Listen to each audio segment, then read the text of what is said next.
Isso, começou. Então, boa noite a todos, sejam bem-vindos aos Diálogos Jurídicos do IESB.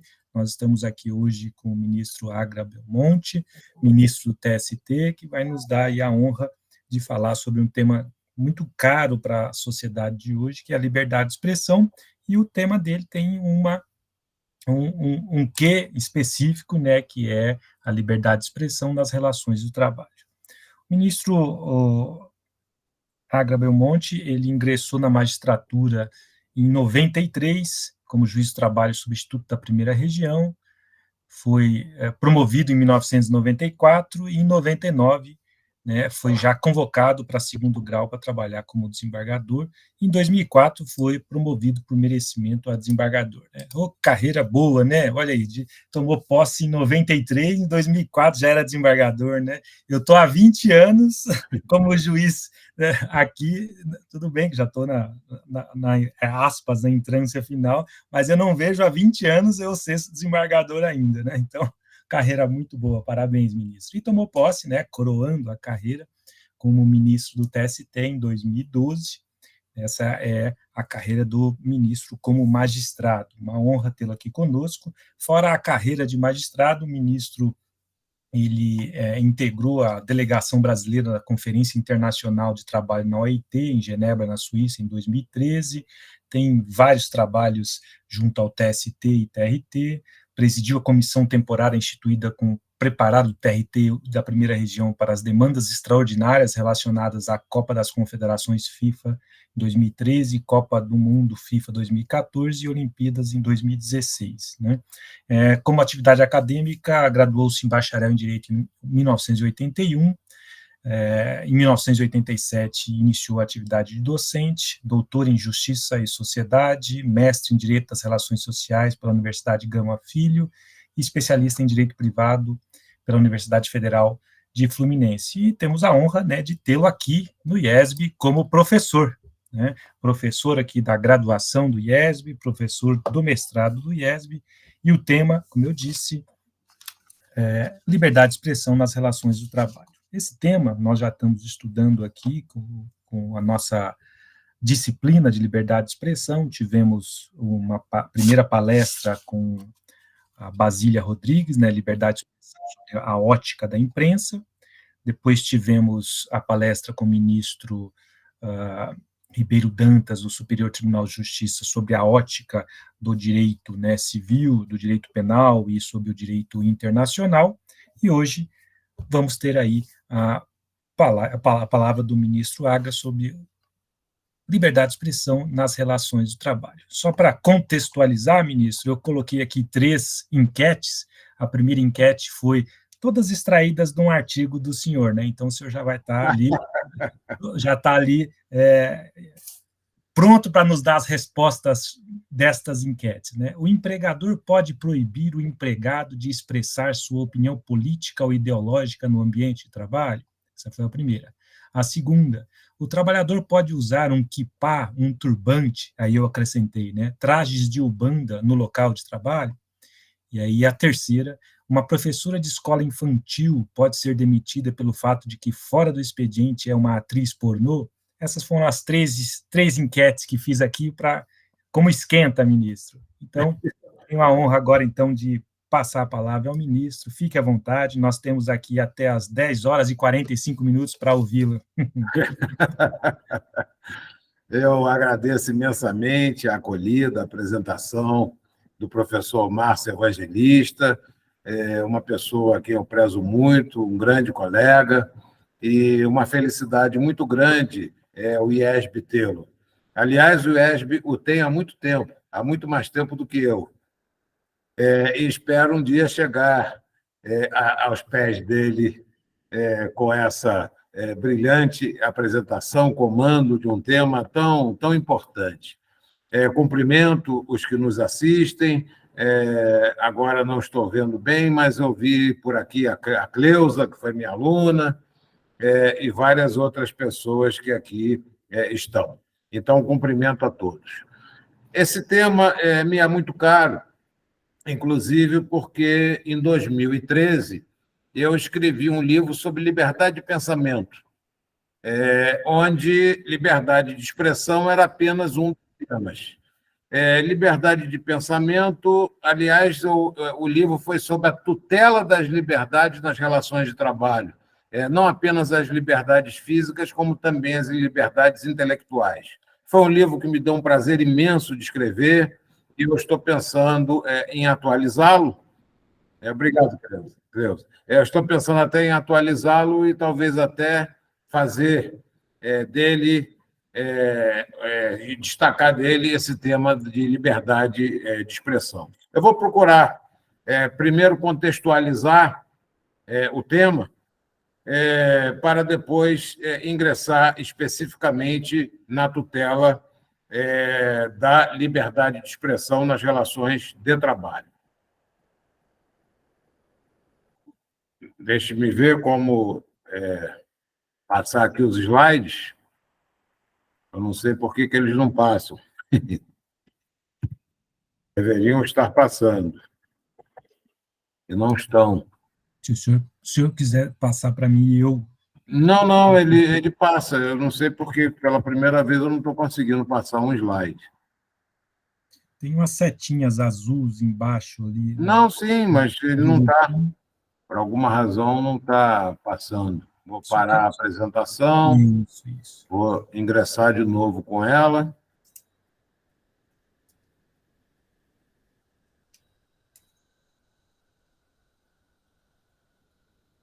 Lá no tribunal estava.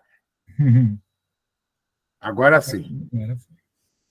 Muito bem. Juridicamente, liberdade é a faculdade de pensar e agir mediante autodeterminação. As liberdades públicas ou poderes de autodeterminação positivados surgiram como prerrogativas do cidadão contra o poder do Estado na primeira dimensão de direitos fundamentais. As liberdades públicas são direitos que abrangem, entre outros, as prerrogativas de atuação, locomoção, circulação, reunião, associação, voto, pensamento, escolhas, expressão de opiniões, sentimentos e convicções.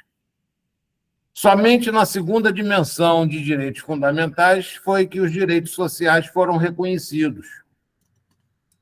E isso teve uma razão de ser, porque esses direitos sociais eles visaram promover a igualdade real entre os desiguais, porque era tudo baseado na igualdade formal, legal, que, no entanto, o poder de armas entre as partes geralmente não era o mesmo. E, em algumas situações de hipossuficiência, de fragilidade, foi preciso, então, empoderar essas pessoas para que elas, de forma compensatória, pudessem disputar, competir com os demais. É o que a gente chama de promover a desigualdade entre os desiguais. A legislação trabalhista é um exemplo disso. É um exemplo de que você tem, numa dos polos da relação jurídica, ou uma das partes do contrato, uma pessoa frágil, economicamente também frágil, no sentido de acesso aos meios de produção e frágil perante o poder do empregador. E, por conta disso, ela precisa, compensatoriamente, de determinados direitos que possam lhe dar uma noção de igualdade. A subordinação característica do contrato, por si só, já dilui a autonomia do trabalhador. E, se dilui a autonomia do trabalhador, impõe limitações à sua liberdade. Então, já começamos a ingressar no tema das liberdades por aí. Então, a Constituição, sensível a esse tipo de situação, precisou atribuir, então, ao trabalhador direitos fundamentais específicos, e eles se encontram lá nos artigos 7º a 11. Artigo 7º são direitos dos trabalhadores, aqueles que estão lá elecados. Artigo 8º fala da liberdade sindical. Artigo 9º cuida do direito de greve. Artigo 10 trata de representação nas entidades públicas. E o artigo 11 trata do mesmo assunto em relação aos representantes dos trabalhadores nas entidades privadas, tema que foi regulamentado há pouco tempo pela reforma trabalhista. Note, e isso é uma coisa muito importante diante de tudo que está sendo discutido na atualidade no direito do trabalho perante o Supremo Tribunal Federal, que o artigo 7º da Constituição ele não fala em direito dos empregados, ele fala em direito dos trabalhadores. Então, trabalhador é gênero, onde empregado é apenas uma espécie. Estados Unidos, workers, onde os employees são espécie. Então, a Constituição ela diz respeito aos trabalhadores, e isso precisa, então, ser corretamente distribuído em relação àqueles direitos. Por exemplo, se por acaso amanhã ou depois nós tivermos o Uber, por exemplo, for considerado que é uma autonomia ou para subordinação, nem por isso o aviso prévio ele deixa de ser aplicado. O aviso prévio é aplicado, inclusive, na prestação de serviço do Código Civil. E, da mesma forma, o aviso prévio ele pode ser aplicado, no caso do Uber, por exemplo, em relação àquele aviso que o tomador de serviço deve dar ao uberista quando ele pretende excluir o motorista da sua plataforma digital. Então, apenas para dar um exemplo sobre essa questão. A essa altura, constatou-se, no entanto, que não apenas o Estado detinha poder, como acontecia na primeira dimensão de direitos, em que o cidadão precisava ser protegido contra o Estado. Entidades particulares, foi verificado, também detinham poder. E foi necessário, diante disso, estender os direitos fundamentais às relações privadas, e o fato dos trabalhadores contarem com direitos constitucionais específicos não quer dizer que os direitos fundamentais inespecíficos ou de alcance geral a todas as pessoas, previstos, por exemplo, no artigo 5º da Constituição Federal, não repercutam nas relações de trabalho. E exatamente nesse artigo 5º é que nós encontramos a liberdade de expressão. Ofensas a direitos como as liberdades físicas e intelectuais, a honra, a imagem, a intimidade, vida privada, ao sigilo da correspondência, entre outros, podem atingir o trabalhador, e alguns desses direitos, até mesmo o empregador. No momento, nosso interesse está centrado nas liberdades. E quais liberdades podem repercutir no ambiente de trabalho? É a grande pergunta. Então, nós podemos aqui fazer um exercício de identificação em que encontramos liberdades físicas, como locomoção e circulação, até o cárcere privado pode se encontrar aí, em que você precisa, em algumas situações, até de habeas corpus, a liberdade de autodeterminação, consciência e crença, convicção ideológica, filosófico-política, de manifestação do pensamento e de expressão individual, de informação, de trabalho ou ação profissional, direito, né, da liberdade de trabalho, de associação, reunião e de expressão coletiva, e, finalmente, a sua intimidade, vida privada, sigilo da correspondência e comunicações, apenas para que nós possamos identificar algumas liberdades que constam do artigo 5º e que são aplicáveis às relações de trabalho e que não estão no artigo 7º. Verifica-se, portanto, que as liberdades podem ser físicas, por exemplo, de locomoção e circulação, como eu disse, como também intelectuais, por exemplo, de manifestação do pensamento e de expressão individual. Quanto à liberdade intelectual de pensamento, ou seja, a liberdade intelectual em sentido lato, ela abrange o livre pensamento, o livre pensar, que é o caráter interno dessa liberdade, o caráter interno do pensamento, ou da liberdade de pensamento, e a exteriorização ou a expressão desse pensamento, que é o caráter interno. Então, reúne a liberdade intelectual, a liberdade de pensamento, esses dois aspectos. Tanto o caráter interno de pensar para si e de ter as suas convicções, como também aquele caráter externo de exteriorizar ou se expressar em relação ao pensamento que você vai expressar, por exemplo, opiniões.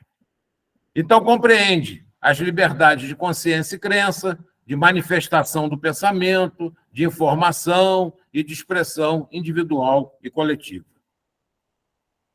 Mas se o trabalhador é um ser integral, como os demais, como as demais pessoas da sociedade, com garantia constitucional do direito de manifestar convicções e crenças, há limites para o exercício dessas liberdades no ambiente de trabalho? É a primeira pergunta que nós temos que fazer de caráter geral. Em havendo, quais restrições são inadmissíveis?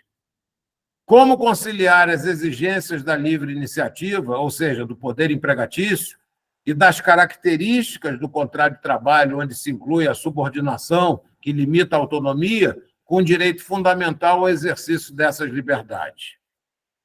E quanto ao empregador, como que a situação fica? Bom, contextualizando o problema das liberdades de convicção, opinião e expressão no cotidiano das empresas. Vem muito do que o professor Márcio fez referência. Então, ofende a liberdade ideológica a despedida por justa causa de empregado de fundação destinada a ajudar refugiados que, fora de suas atividades profissionais, preside um partido político hostil à presença de imigrantes no país. Nós aqui vamos pensar em duas situações. A primeira situação, que a vida privada do trabalhador não deveria mais repercutir na vida pública, em primeiro lugar.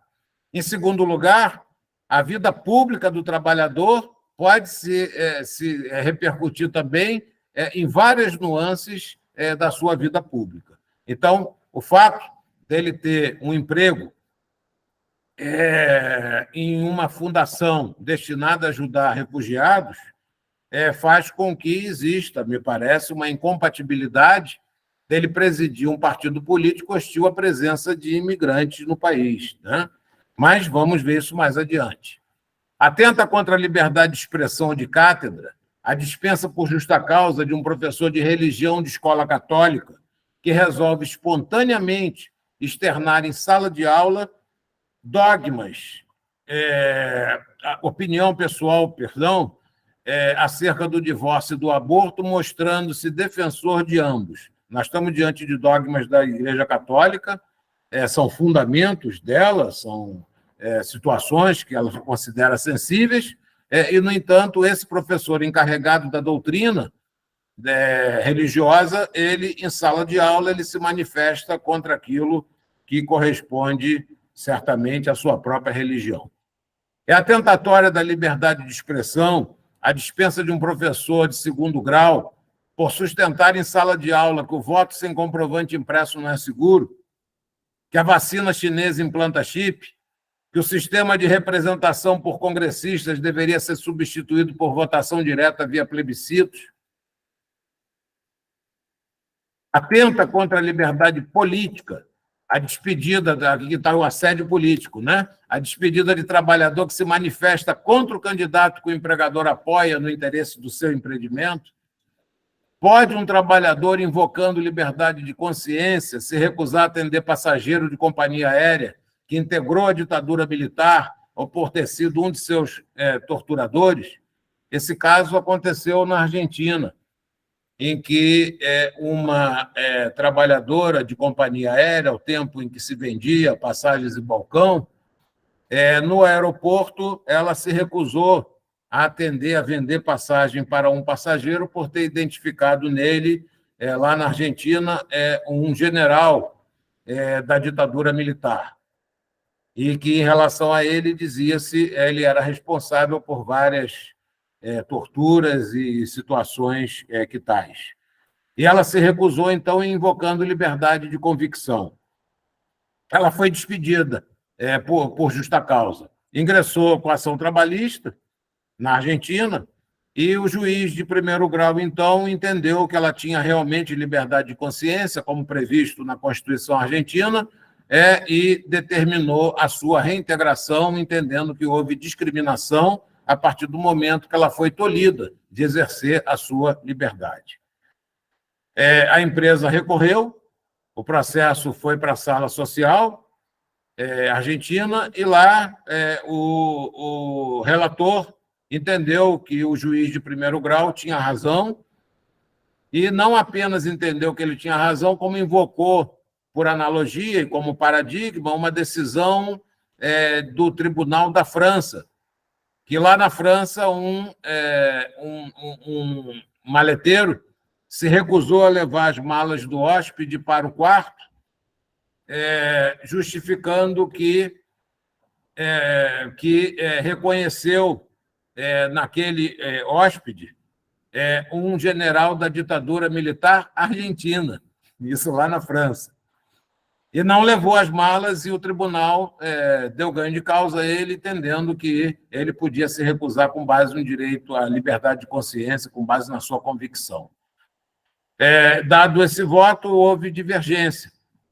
O juiz Vistor disse que ela não poderia, de forma nenhuma, ter se recusado a atender o passageiro, porque o dinheiro da venda das passagens é que pagava o salário dela. Então, que de maneira nenhuma ela poderia ter feito isso, seria até uma discriminação. Bom, então veio o voto de desempate, mas esse a gente vai falar depois. Vamos deixar o voto de desempate em suspenso.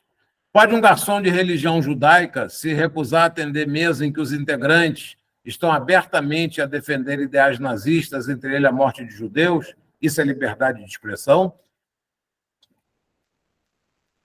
Para os católicos, domingo é dia de guarda. Para os judeus e adventistas do sétimo dia, esse dia recai no sábado. E para os muçulmanos, a sexta-feira é dia santo. Mas nas grandes empresas, todo mundo trabalha lá. Às vezes, empresas com 3.000, 4.000 empregados. Que procedimento deve o empregador adotar diante do interesse de cada fiel de que o descanso semanal recaia no dia correspondente à sua crença?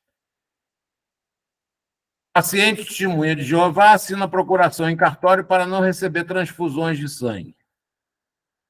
O empregador responde pela concausa no acidente de trabalho. Isso está na lei.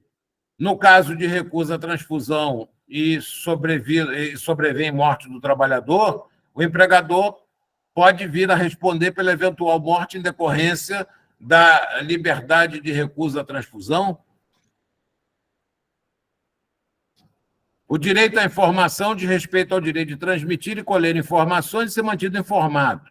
Distingue-se da liberdade de expressão relacionada ao direito de exteriorizar pensamentos, crenças, ideias, opiniões e juízo de valor.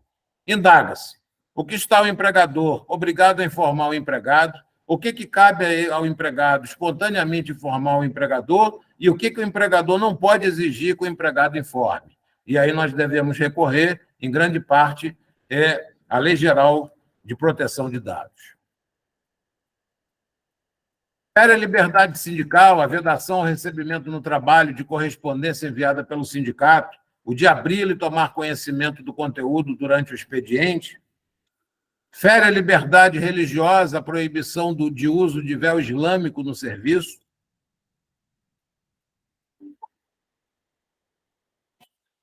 Com relação à questão do véu islâmico, eu faço aqui uma observação.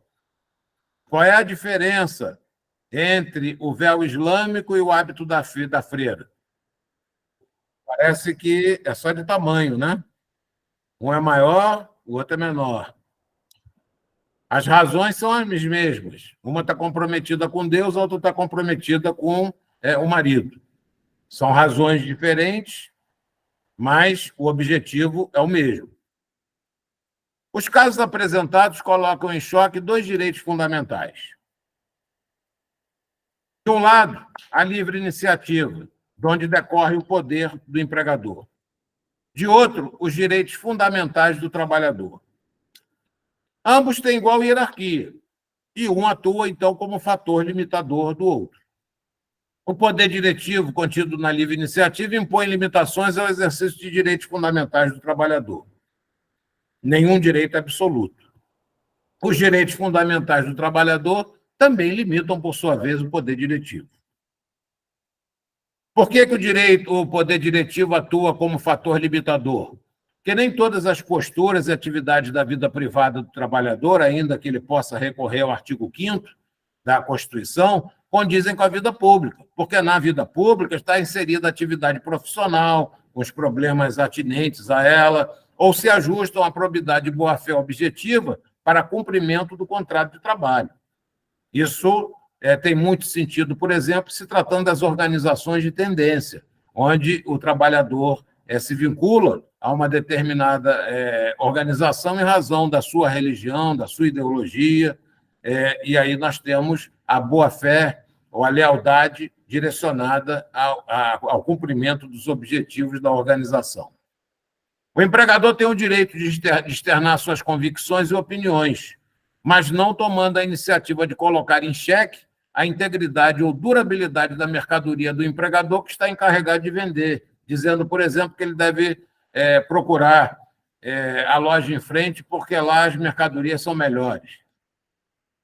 Tem o direito de ter suas crenças e aderir às liturgias, mas, tratando do assunto que foi aqui abordado pelo professor Márcio Evangelista, não de ostensivamente usar colares de Umbanda em um colégio católico. Pode usar crucifixo, mas colares de Umbanda em colégio católico realmente é algo que não condiz.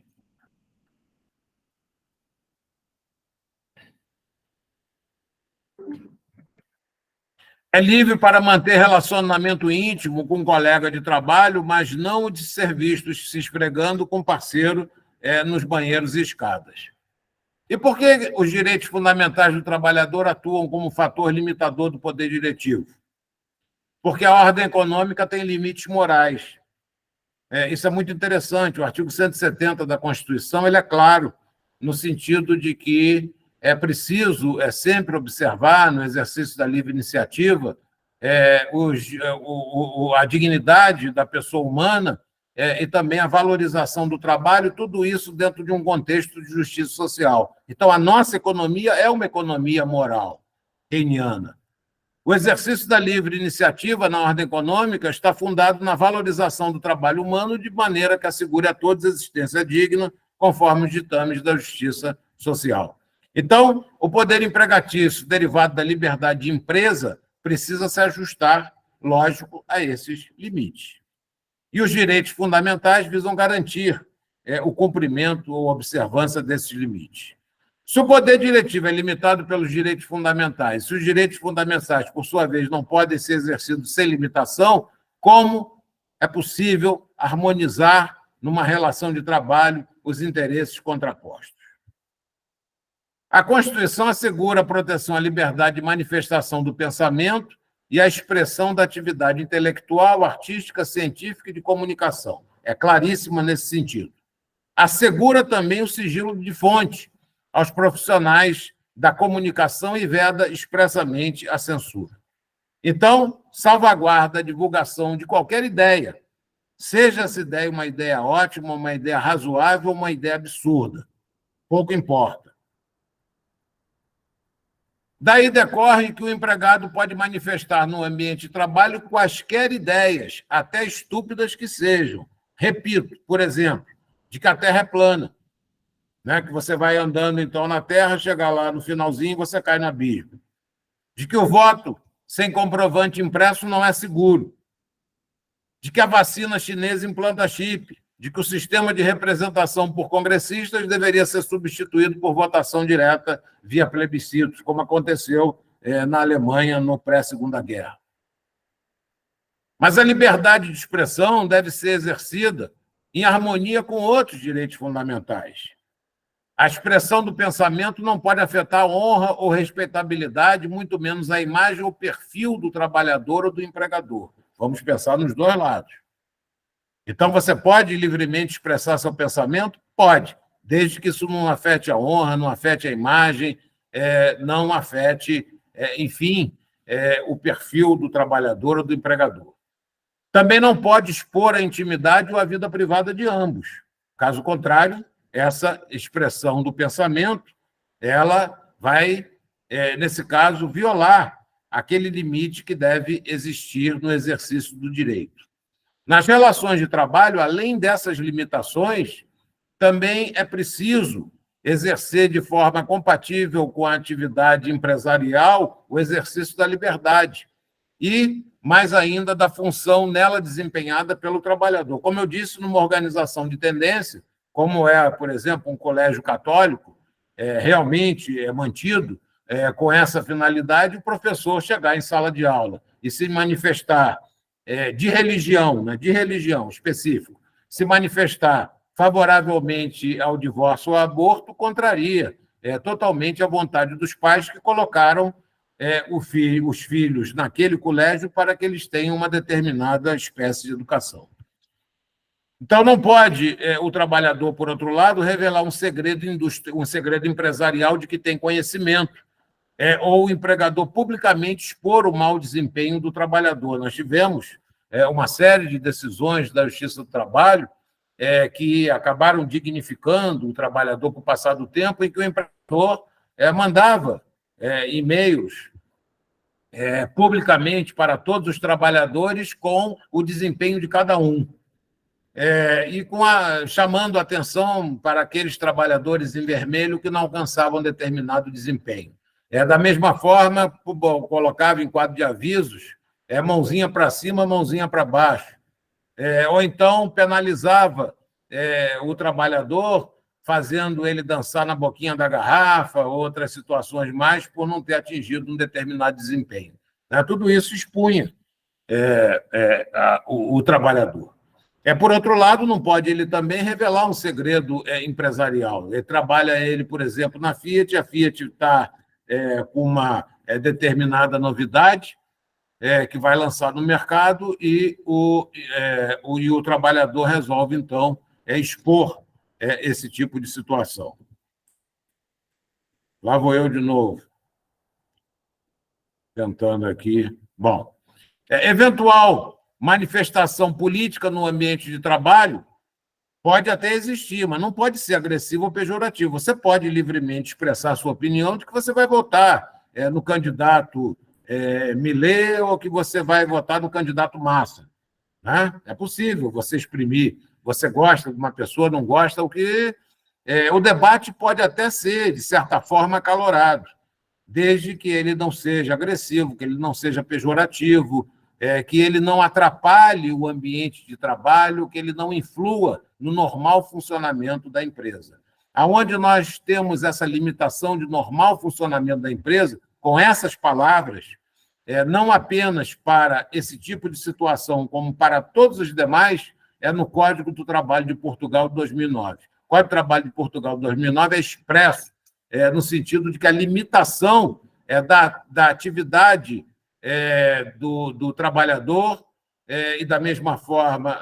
aí, no caso do trabalhador, é o normal, o limite é o normal funcionamento da empresa. Esse normal funcionamento da empresa serve, inclusive, para os descansos que recaiam em dia que não seja o de domingo.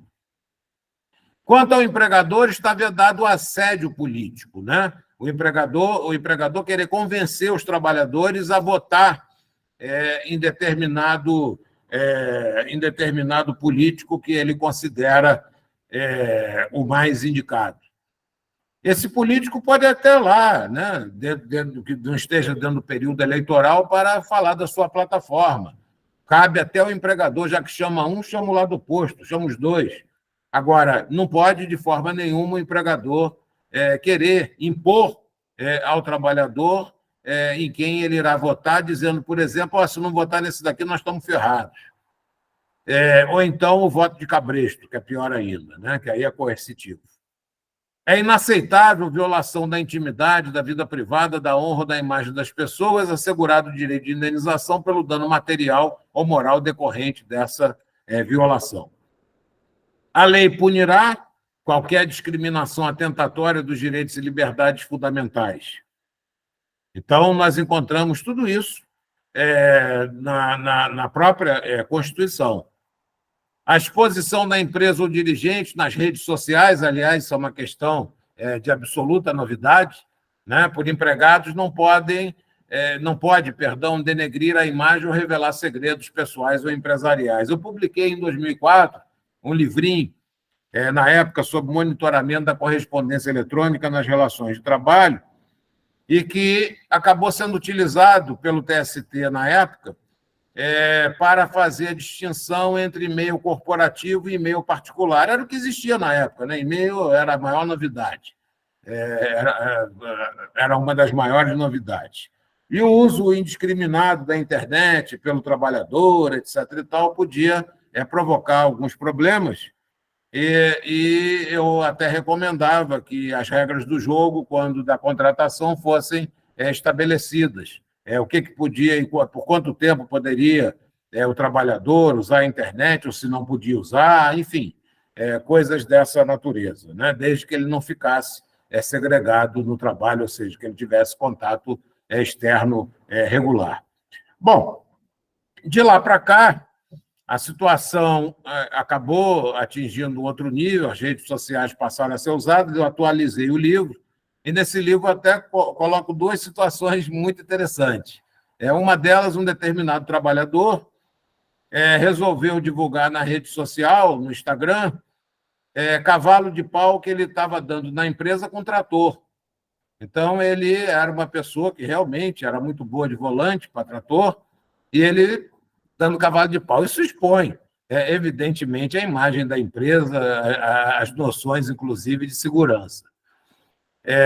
Um trabalhador que faz isso, evidentemente, ele pode ser despedido, ele quebra totalmente a confiança que o empregador tem nele. E uma outra situação é de uma enfermeira que resolveu fazer num quarto do hospital, no leito de hospital, em cima da barriga de um paciente em coma, colocar o bolo de aniversário e cantar lá parabéns para todo mundo, né? E colocou isso no Instagram. Então, são situações que realmente elas extrapolam totalmente as possibilidades que o trabalho tem de exercício de seus direitos. Deve o trabalhador ter, então, aquilo que a gente chama de postura online. Essa postura online é a conduta ética, né? Que deve existir, em que ele tem que atender aos limites do exercício de direitos. Condutas praticadas na vida privada, manifestadas nas redes sociais, capazes de atingir a imagem da empresa perante a coletividade de trabalhadores e até mesmo a clientela, são puníveis, né? Foi o que nós acabamos de falar aqui agora. As curtidas, elas também podem gerar danos, né? Podem ter conteúdo com efeitos reflexos ao empregador ou ao contrato de trabalho. Nós tivemos isso na campanha eleitoral há pouco tempo, né? Curtida de repasse de discursos de ódio, de situações de homofobia ou de discriminação, também são passíveis de punição. Então, deve-se ter muito cuidado com o uso das redes sociais e também com as chamadas curtidas. Nas relações comuns, declarações contundentes e impiedosas podem ser externadas, né? Você pode dizer que você não gosta de uma determinada pessoa, pode dizer até na cara dela. É até bom, quando você não gosta, que você fale. Não é educado, mas você fale. Pelo menos a pessoa está presente. É melhor do que você falar dela pelas costas. O que não pode é você imputar falsamente crimes, você promover declarações inverídicas sobre fatos desabonadores, né? Isso realmente é intolerável.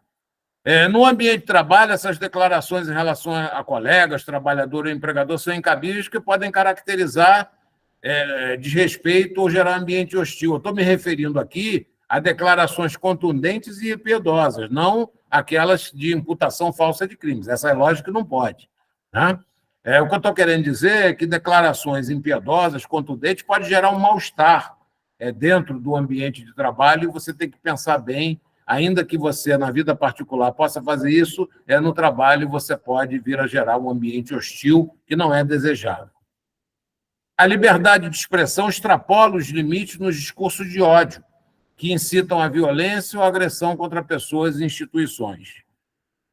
Buscar convencer trabalhadores a fazerem greve é lícito, né? Lógico, é o caso do convencimento, né? Você pode muito bem convencer pacificamente. O que não é lícito é a invasão de prédio empresarial para destruir, recomendar boicote, para gerar prejuízos ou o uso da força para intimidar o empregador ou seus representantes.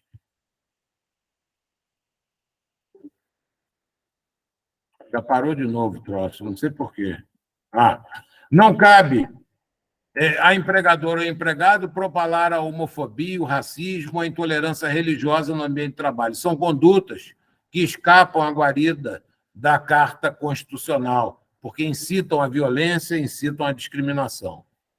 O próprio ordenamento fixa vários limites da liberdade de expressão ao criminalizar ou vedar. Alguns já falei da Constituição, outros a incitação do crime, a propaganda de fato delituoso, a prática ou indução à discriminação, ao preconceito de raça, cor, etnia, sexualidade, religião ou procedência, a fabricação e a distribuição de símbolos ou distintivos que utilize a cruz suática ou algamada para fins de divulgação do nazismo ou a cruz queimada.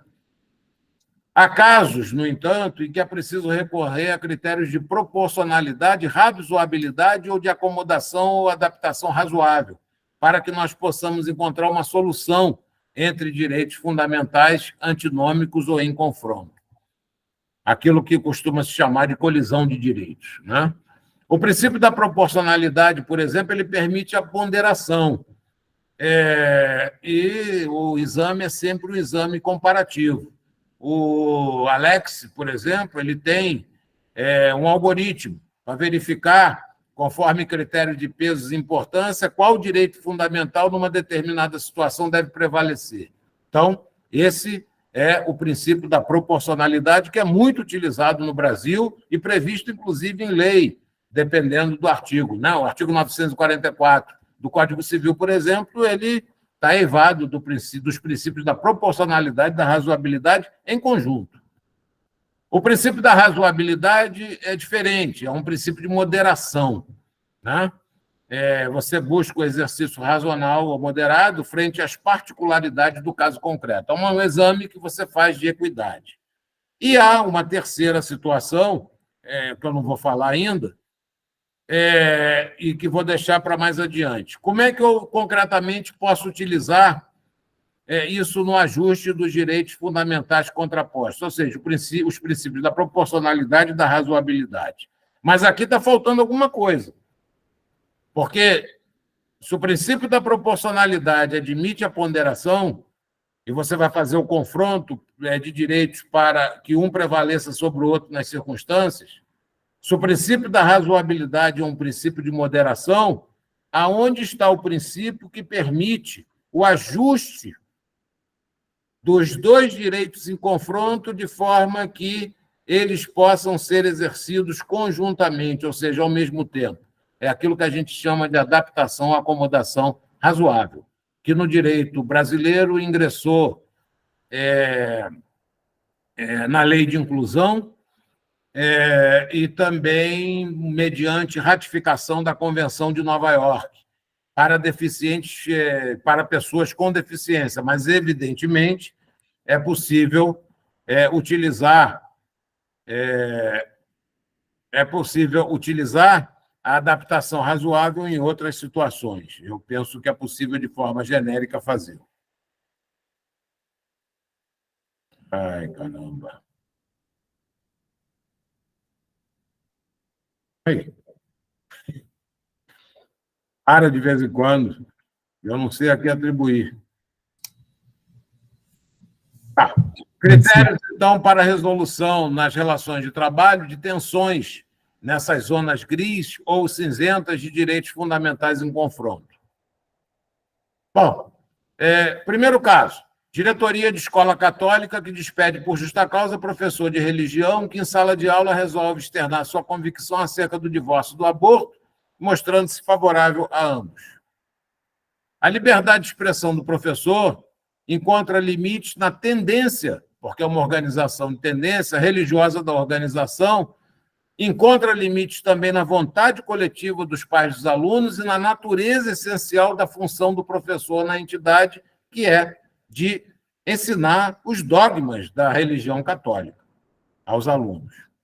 Responsável pelo ensino desses dogmas católicos, que é o esperado pelos pais dos alunos, que matricularam os alunos nessa escola, não pode o professor encarregado desse ensino se desviar da finalidade da sua contratação. Foi contratado para ensinar os dogmas e não os contradogmas.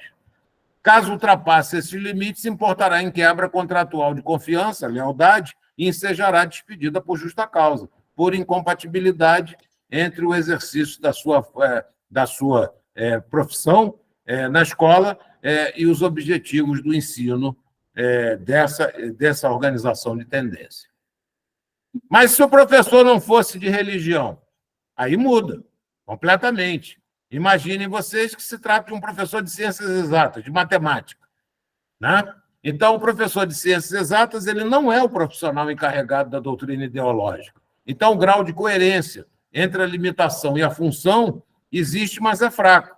A liberdade de cátedra não fica limitada aos objetivos do ensino do empregador, mas o exercício dessa liberdade de cátedra, que é de expressão, deve ocorrer de forma moderada, né? Não pode ele levantar o assunto em sala de aula, né? Professor de matemática, ele vai fazer conta, não tem nada que levantar assunto de aborto e de divórcio. Agora, se ele for perguntado sobre isso, né? O professor de religião acabou de sair da sala, um determinado aluno, professor, o que é muito comum, né? Quando você está no segundo grau.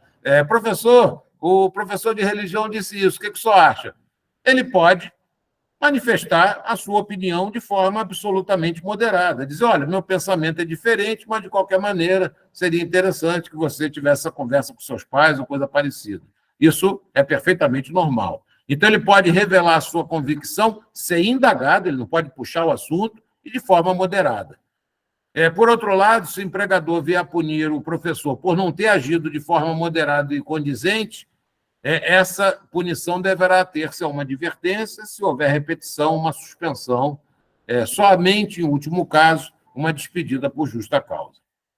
Eu me lembro que, quando eu estava no segundo grau, o meu professor de português não era organização de tendência, o meu professor de português, ou de literatura, não era português e literatura, era de literatura, muito bom. E ele sempre vinha para a sala de aula com um texto, com uma canção do Chico Buarque, uma canção do Caetano Veloso, do Gilberto Gil, isso na época de plena ditadura, né? Alguns até exilados. E o professor foi despedido por esta causa, por conta disso. Uma situação que atualmente teria um contorno completamente diferente da época. Bom, aquela pergunta que eu fiz de início, se ofende a liberdade do trabalhador, é despedida por justa causa de empregado de fundação destinada a ajudar refugiados que, fora de suas atividades profissionais, resolve presidir partido político hostil à presença de imigrantes no país. A liberdade ideológica é o direito fundamental que o empregador pretende limitar. A fundação é a organização de tendência, ela visa auxiliar refugiados. Em se tratando de trabalhador cuja função expõe a organização, cargo de gestão, por exemplo, a sua conduta também no âmbito privado deve ser compatível com os objetivos da organização de tendência que vinculado. Admitir que esse trabalhador age de forma a enfraquecer os objetivos da organização, inclusive perante terceiros, é conduta contraditória, incompatível com a probidade e boa-fé, que devem permear a função exercida na fundação. Inclusive, fragiliza os objetivos da fundação. Amanhã ou depois vão dizer que naquele lugar trabalha uma pessoa hostil, etc. e tal. Pode um trabalhador invocar liberdade de consciência para justificar ter se negado a atender passageiro de uma companhia aérea que integrou a ditadura militar? Aí vem o terceiro voto que ficou faltando, que foi o voto que decidiu. Disse o terceiro juiz, o vogal, olha, ela podia ter se recusado a atender o passageiro, sim, afinal de contas, está dentro da sua liberdade de convicção. Mas, por outro lado, ela precisava ter dado a esse passageiro uma alternativa de aquisição da passagem, não apenas porque por fidelização da companhia, mas também pelo fato de que o salário dela advém da venda de passagens. E isso ela não fez. Ela devia ter recorrido a um supervisor ou uma pessoa que não tivesse os mesmos impedimentos, e, nesse caso, como ela não fez, eu acompanho, disse ele, o relator, por fundamento diverso, e, nesse caso, o relator, não, o revisor, por fundamento diverso, e, nesse caso, o relator ficou vencido, mas por essa circunstância especial. Então, pode, desde que solicite ao trabalhador que faça o atendimento ou repasse o problema à supervisão para a resolução da questão. Que procedimento deve o empregador adotar diante do interesse do fiel de que o descanso semanal recaia no dia correspondente à crença do trabalhador? Desde que o descanso em outro dia não comprometa, como diz o Código Português, o normal funcionamento da empresa, não há problema. Se ela desenvolve, por exemplo, atividade em todos os dias da semana e o descanso é concedido em sistema de revezamento, é viável fazer coincidir a sua folga com o dia de sua crença. O empregado tem o direito de receber do trabalho correspondência enviada pela entidade sindical, abri-la e de tomar conhecimento do conteúdo durante o expediente, desde que não afete o seu desempenho. Pode um garçom de religião judaica se recusar, sim, a atender mesa em que os integrantes estão abertamente a defender ideais nazistas, entre eles a morte de judeus, quer com base em convicção, quer com fundamento no preconceito religioso e de raça, além do discurso de ódio. Fere a liberdade religiosa a proibição do uso de véu islâmico no trabalho? Não, o RIAB ele é Código de Vestimenta Feminina Islâmica, que estabelece que se deve cobrir a maior parte do corpo para evitar olhares lascivos masculinos e excitação sexual por meio desse véu islâmico. As freiras, por exemplo, cobrem parte significativa do corpo também. Desde que o trabalho não requer o uso de uniforme para atendimento ao público, a proibição é descabida. Agora, se o trabalho requerer o uso de uniforme, como acontecia, por exemplo, com o McDonald's, não tem como a pessoa ir trabalhar com véu islâmico. Pode o trabalhador ser despedido em razão de manifestação contra o apoio ao candidato de interesse do empregador? Não, ninguém será privado de direitos por motivo de convicção política.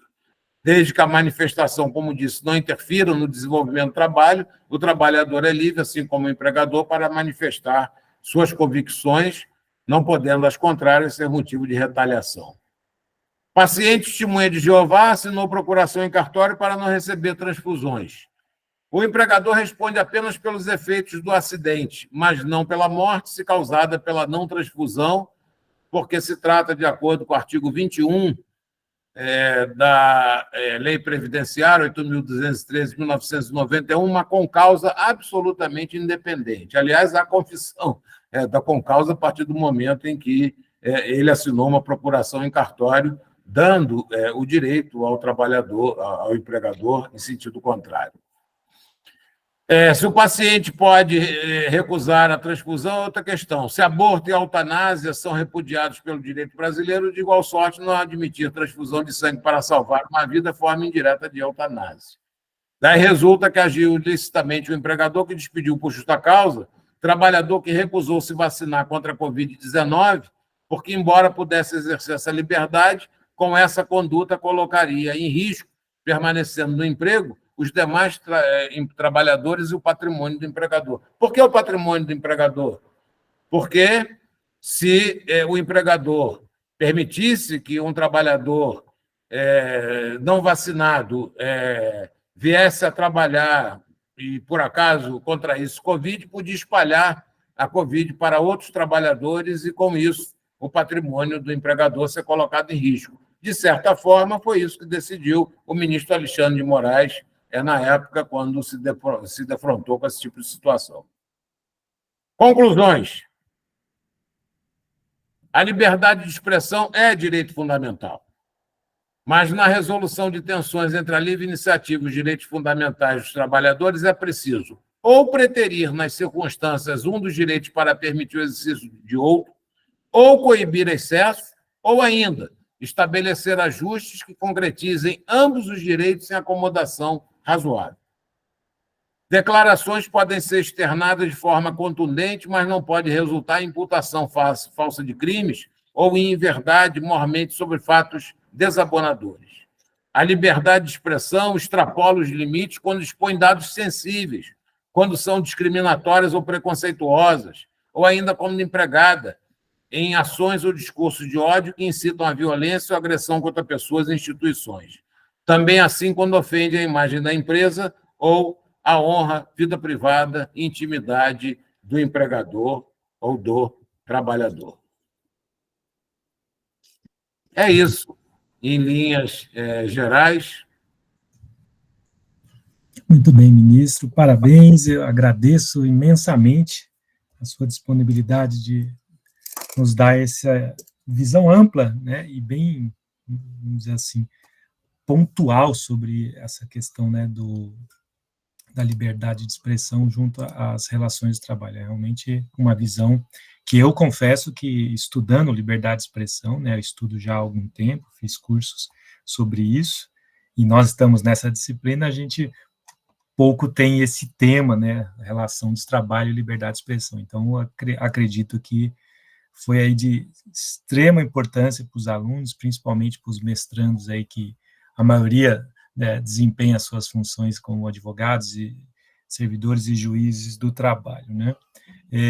Ministro, se não for abusar muito... Não abusa não, mas inclusive em relação a isso, apenas um acréscimo, uma observação, o mestrado profissional ele é interessante por causa disso, porque geralmente os professores não são meros teóricos.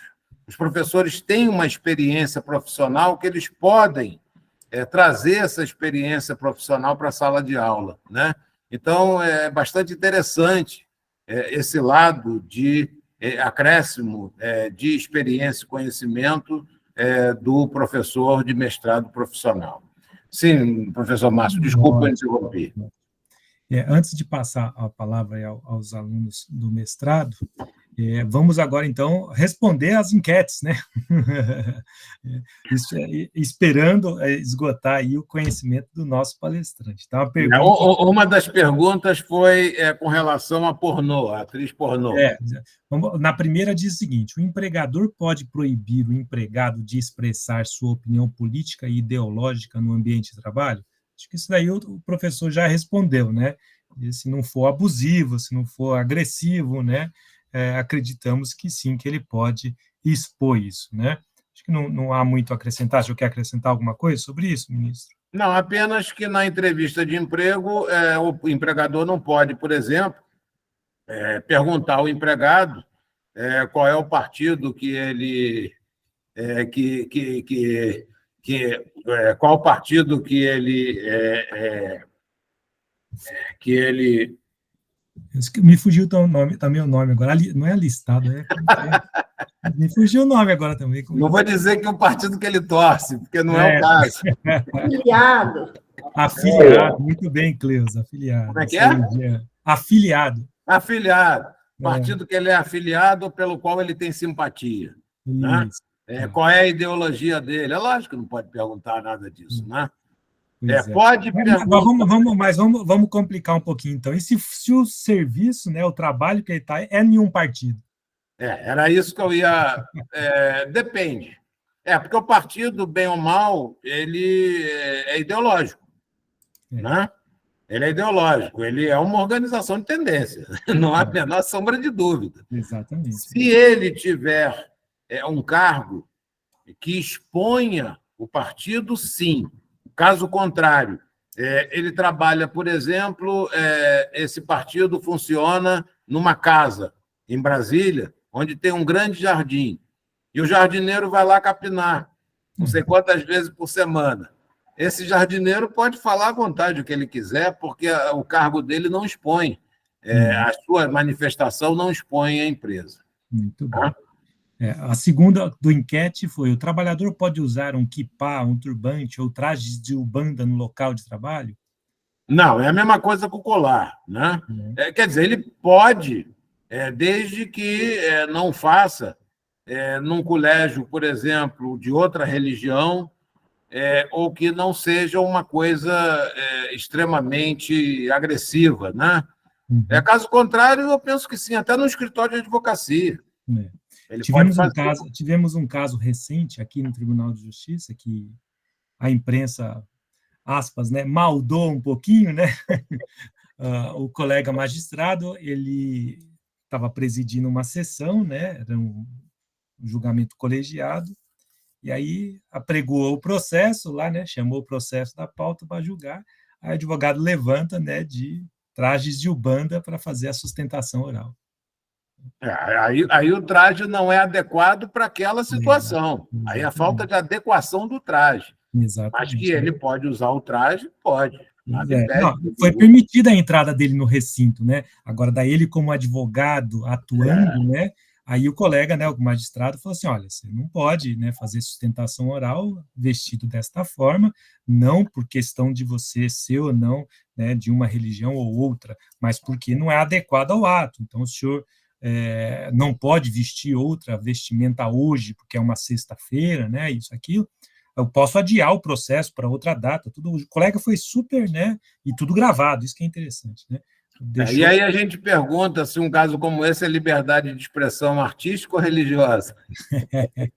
Mas saiu no Metrópole dizendo que o juiz foi tendencioso, é sempre assim, ferindo a liberdade religiosa e de expressão dele, que não deixou ele sustentar, saiu tudo isso. Sendo que a parte que ficou gravada lá, que ele deu a oportunidade de ele voltar outro dia, que ele redesignava tudo, isso não foi falado nada, né?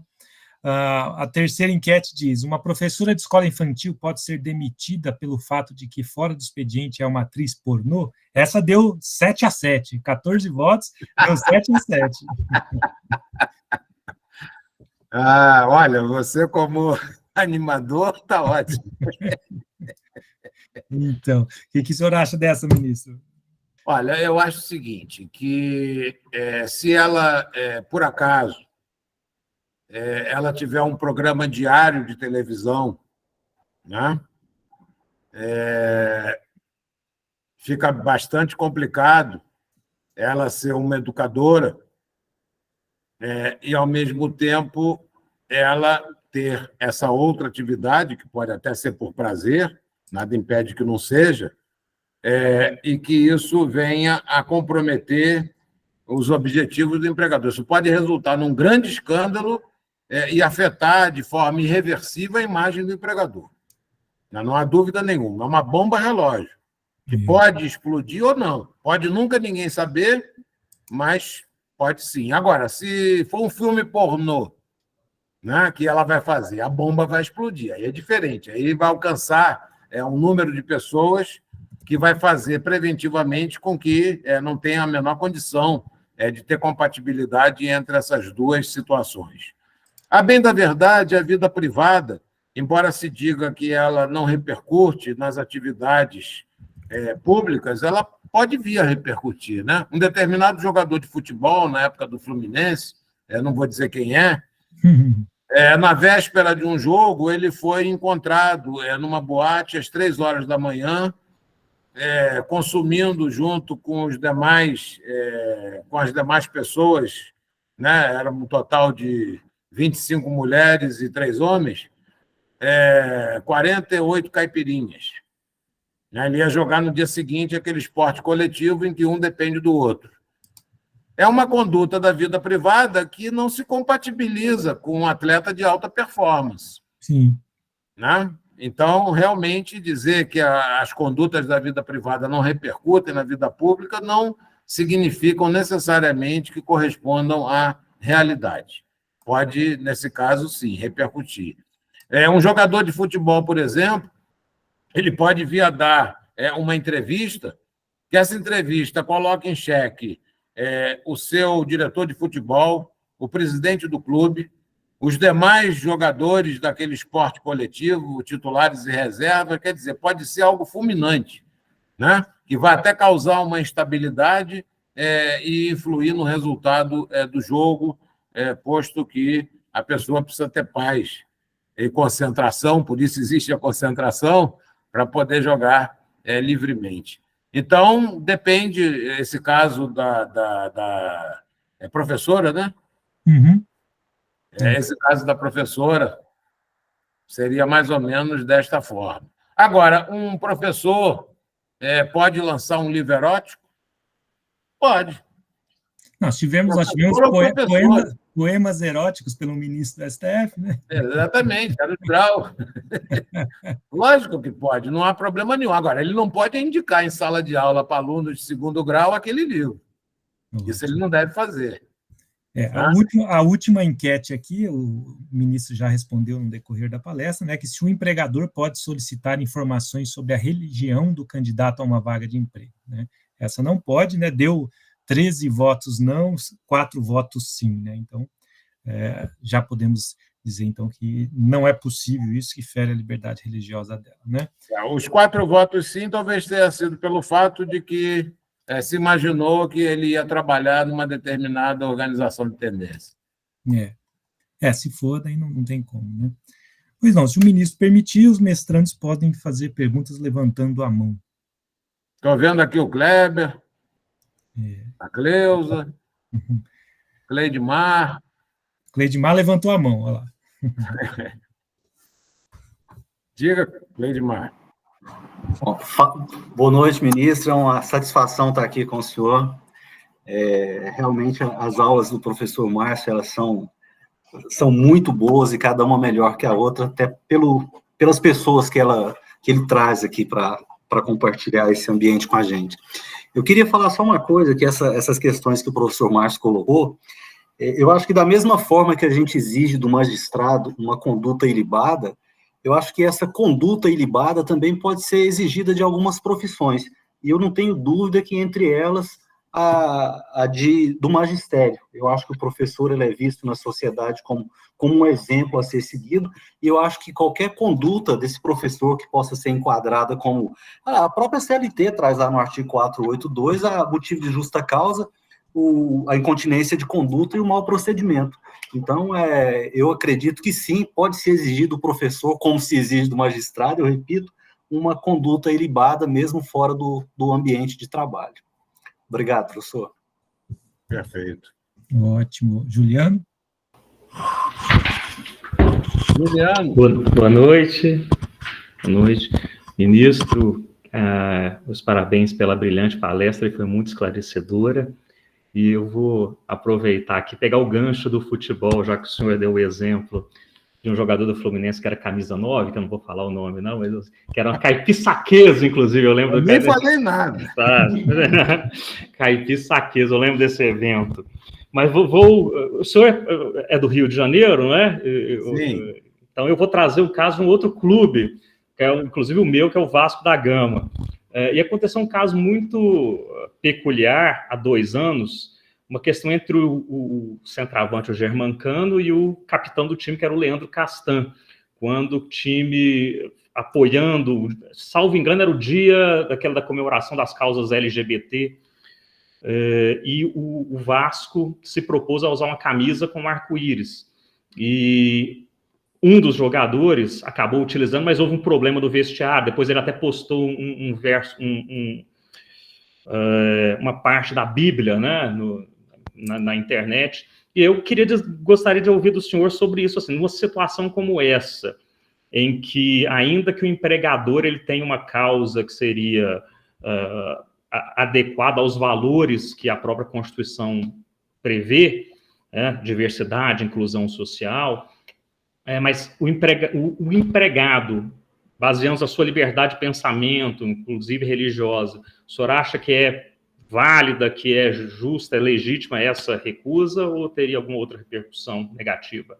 A recusa de usar, ele acabou usando, mas supondo que ele, por exemplo, ele tivesse recusado a usar a camisa, porque ainda que ele não tivesse propalando o ataque, não fosse um ato homofóbico no sentido ativo, ele não seria obrigado a defender uma causa que não é dele, colocando a visão religiosa dele como justificativa para isso. Mas qual seria a causa?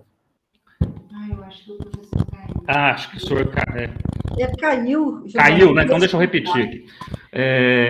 Quando foi o dia da comemoração dos direitos LGBT, a equipe do Vasco da Gama se propôs a usar uma camisa comemorativa com um arco-íris. Um dos jogadores se opôs, acabou utilizando, mas isso gerou, inclusive, um problema interno no clube, né? Aí era sobre isso que eu estava colocando aqui. Olha, é uma questão difícil, né? É uma questão difícil. O jogador, ou qualquer pessoa, não pode promover discurso de ódio, não pode ter atitudes racistas, homofóbicas, etc. O problema é saber se, a partir do momento em que ele não usa, enquanto todos os demais usam, se isso indiretamente não constituiria uma conduta homofóbica. Essa é a questão. Então, por isso que eu disse que é uma situação muito difícil, né? Ao mesmo tempo em que ele tem o direito de não usar a camisa, por não concordar com uma determinada situação, mas não quer dizer que ele está agindo contra, apenas ele não quer, se isso indiretamente constituiria uma conduta homofóbica. É difícil. Como ele está em público e todos os outros 22 jogadores, ou 11, sei lá, estão usando a camisa exatamente para defender uma determinada posição, e é uma posição humana, eu penso que ele deveria usar a camisa sim.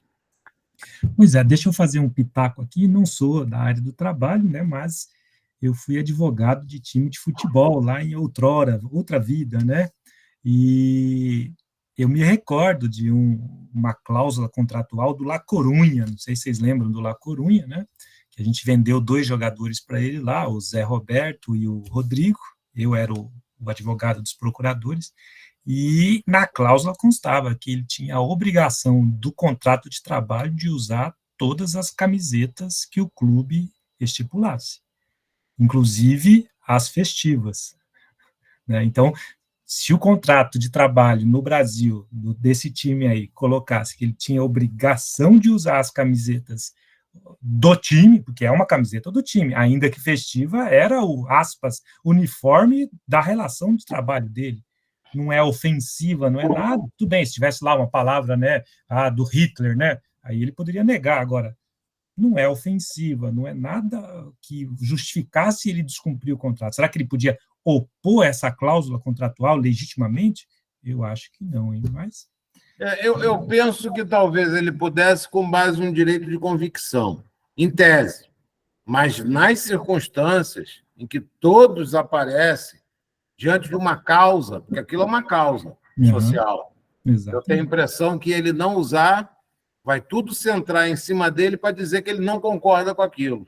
Então, dentro desse contexto, eu penso que fragiliza muito a situação do empregador e a situação, inclusive, daqueles que são daqueles que constituem esse grupo minoritário. Sim. Cleusa? Obrigada, professor. Boa noite, colegas. Ministro, renovo a honra e o prazer de revê-lo. Eu só queria uma questãozinha assim. Supondo que o empregado está no aviso prévio cumprindo aviso prévio, trabalhado ou mesmo indenizado, o senhor pode analisar as 2 hipóteses, e ele ele já foi dispensado sem justa causa, etc. E tal.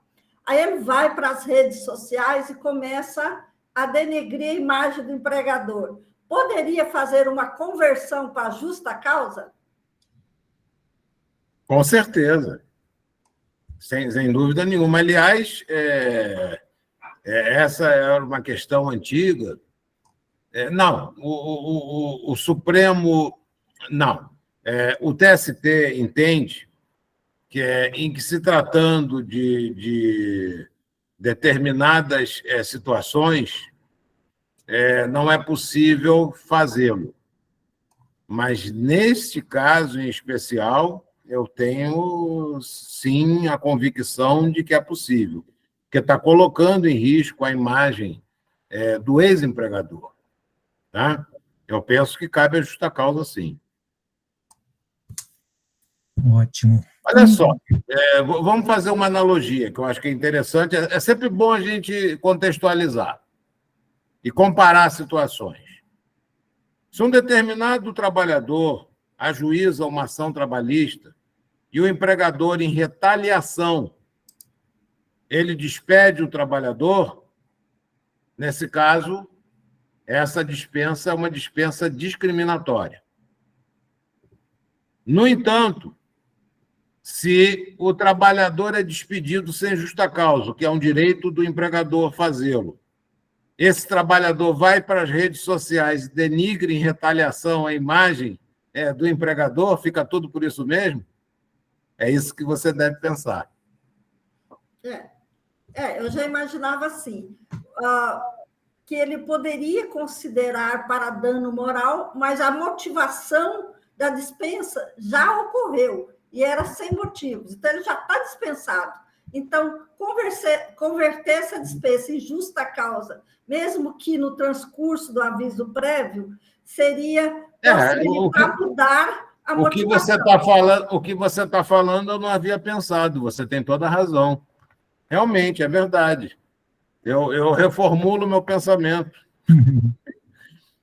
Você tem toda a razão nesse ponto. O que não impede do empregador ingressar com ação de responsabilidade civil contra esse trabalhador para pedir indenização por uma causa distinta. Perfeito, você tem toda a razão. A humildade do senhor me engrandece demais. Eu fico muito vaidosa. Não, mas você tem toda a razão. Aquela motivação não se mexe mais naquilo. Ótimo. Fábio, por favor. Boa noite, professor. Boa noite, ministro. Boa noite. Pela palestra, né? É bom revê-lo novamente.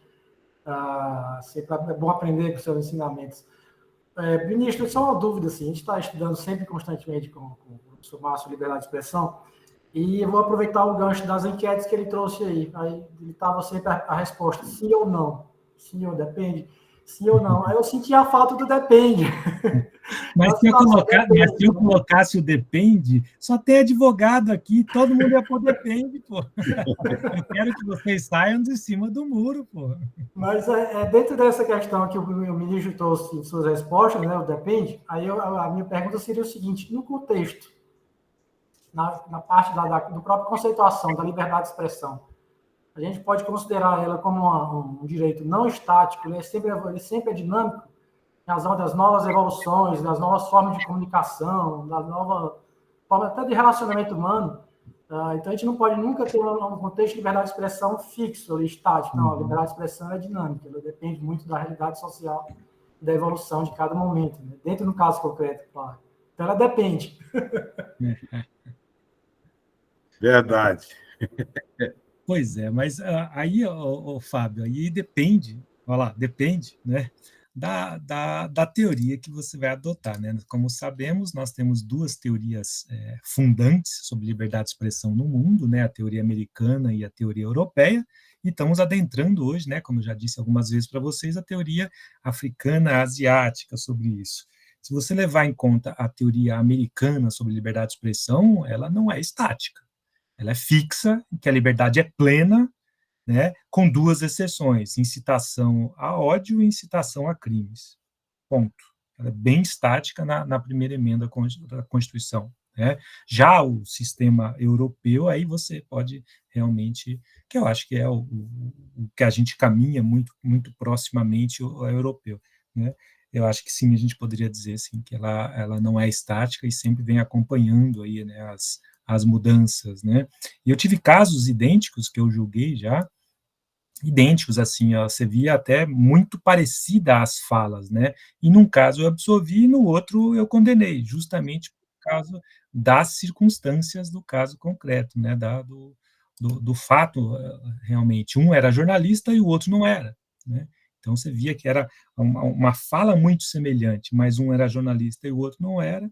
O jornalista tinha o plus, né, da liberdade de expressão, liberdade de comunicação, liberdade de imprensa, tudo, e aí optamos por absolvê-lo, né, mas... Eu nem fiz menção ao jornalista, até eu tinha um slide sobre a questão do jornalismo, ela é muito interessante. Uhum. Porque você imagina, por exemplo, que um determinado jornalista ele é contratado por uma linha editorial, o empregador lá, pelo meio do contrato, resolve alterar a linha editorial dele, né? Colocando ele para exercício de outra função. E uma outra situação inerente ao jornalista, o jornalista ser obrigado a vincular uma situação que contraria a sua convicção. Né? São as duas situações interessantes. Mas a lei protege o jornalista. Só que essa lei que protege o jornalista, ela foi revogada. Pois é, né? Eu nas minhas aulas que eu falo sobre calúnia, difamação e injúria com meus alunos da graduação, eu até pontuo isso, né? Falo, olha, era uma lei da época da ditadura, certeza disso, mas não era uma lei descabida. Ela tinha alguns institutos que poderiam ser revogados, mas a lei poderia ter sido mantida, porque ela tinha muita coisa boa. Muita Sim, coisa é só boa. fazer uma revisão. Exatamente. Diferente da revisão da nova lei geral do esporte. A gente tá hoje órfão, né, de uma lei que tinha tantos institutos como ela. É verdade. Mas eu tenho usado.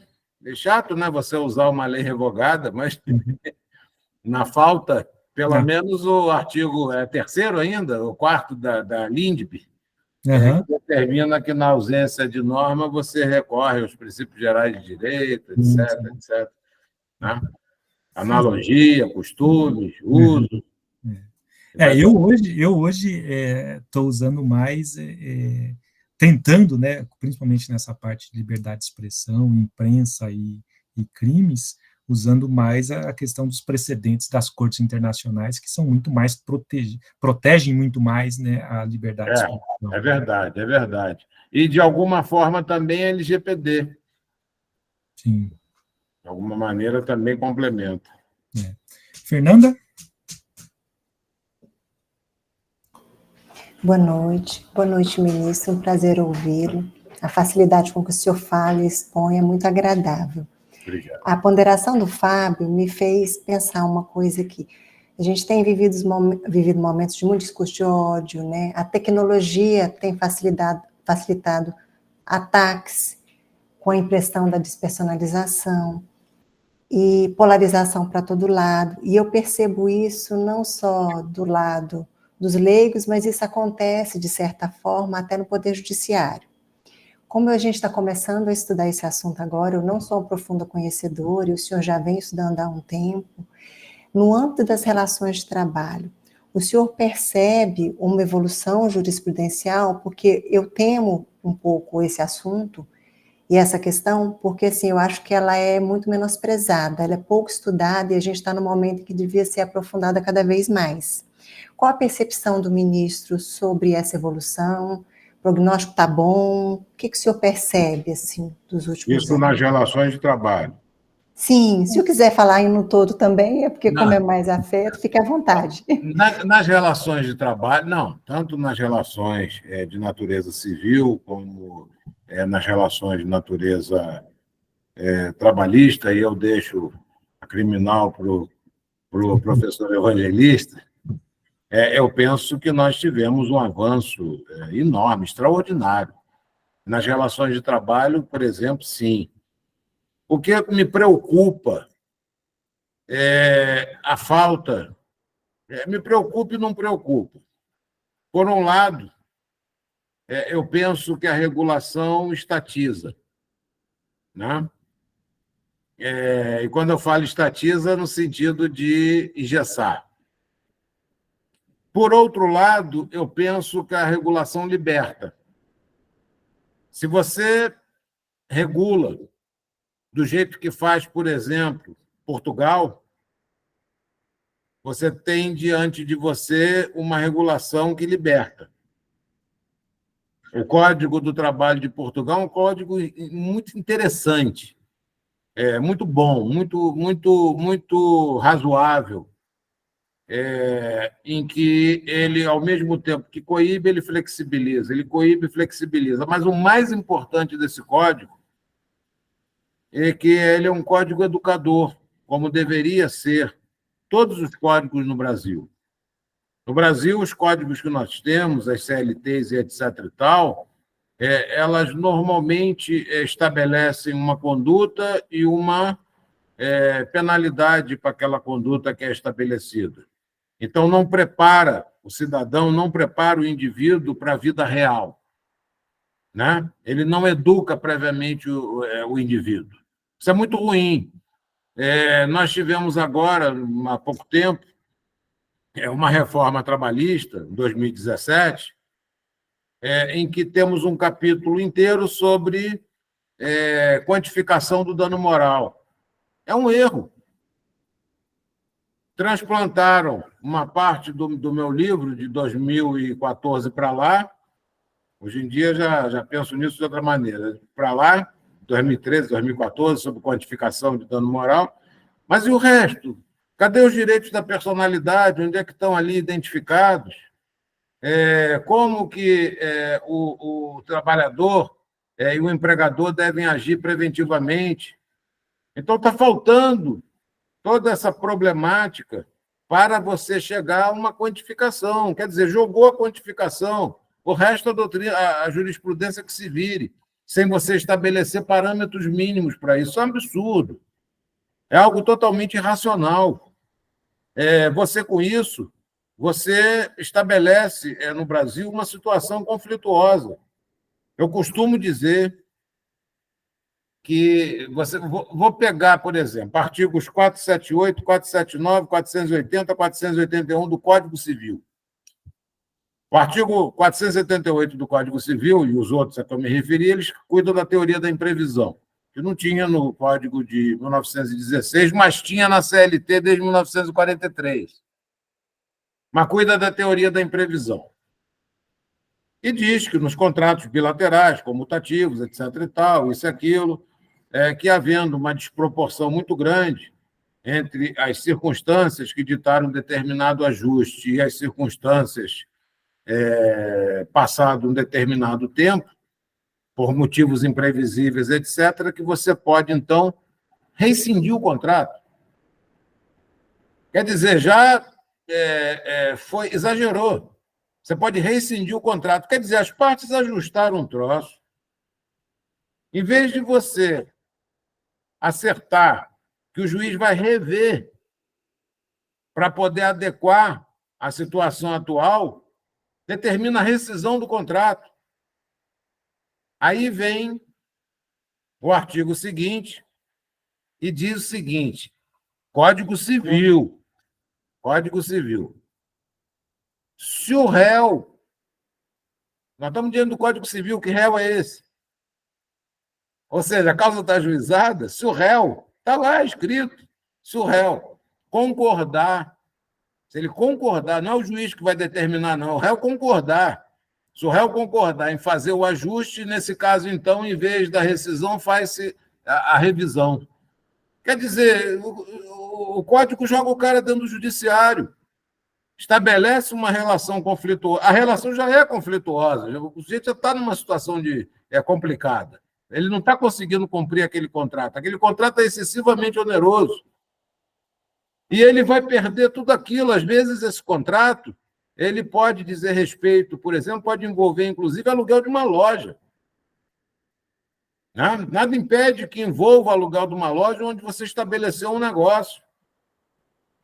E que aquele valor esteja muito alto, mas você só vai poder rever o valor 3 anos depois da locação, ou numa situação comercial até 5.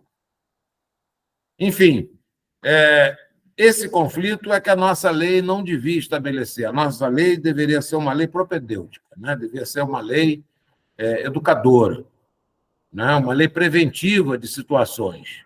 E aí, lógico, evidentemente, se por acaso ocorrer algum tipo de problema, aí, nesse caso, você compõe. Tá? Mas é isso. Muito bem.